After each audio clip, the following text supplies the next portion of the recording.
Assalamualaikum. Today I will talk what is a DPU. That means delivery at place unloaded. Delivery at place unloaded means when exporters or sellers when he want to sell his goods to the importers, that time all of the cost which happen, for example, transportation cost from manufacturing house to the port, and delivering cost and tracking cost and loading and unloading cost, insurance and risks, all of the costs as exporter বা seller he should bear. মানে exporter উনি সকল ধরনের খরচ বহন করবেন যতক্ষণ পর্যন্ত পোর্ট তার বায়ার্সের পোর্টে পৌঁছানো পর্যন্ত তার গুডস যে সকল খরচ হয়ে থাকবে সকল খরচ অ্যাজ এ বায়ার ও অ্যাজ এ সেলার্স ও এক্সপোর্টার উনি বহন করবেন। বা তারপরে যে খরচ হবে, যেমন importer custom clearance cost, government fees and loading and transportation cost, and then other cost with a buyer বহন করবেন।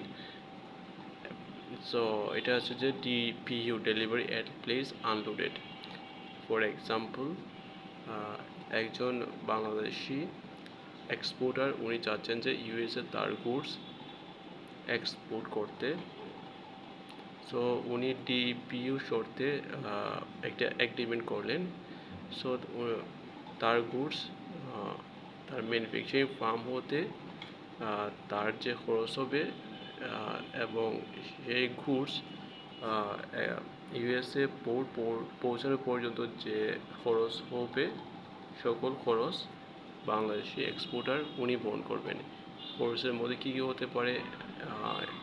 শিপিং কস্ট হতে পারে, ইন্স্যুরেন্স কস্ট হতে পারে, কাস্টম ক্লিয়ারেন্স হতে পারে, সিএনএফ কস্ট হতে পারে, ট্রান্সপোর্টেশন কস্ট হতে পারে। তারপরে পোর্টে পৌঁছানো পর্যন্ত, ইউএসএর পোর্টে পৌঁছানো পর্যন্ত যে কস্ট হবে তা বায়ার বহন করবে বা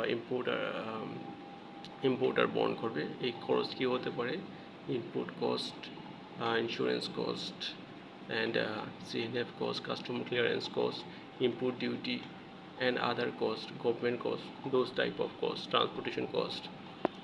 Thank you. এটা হচ্ছে যে DPU, that means delivery at place unloaded.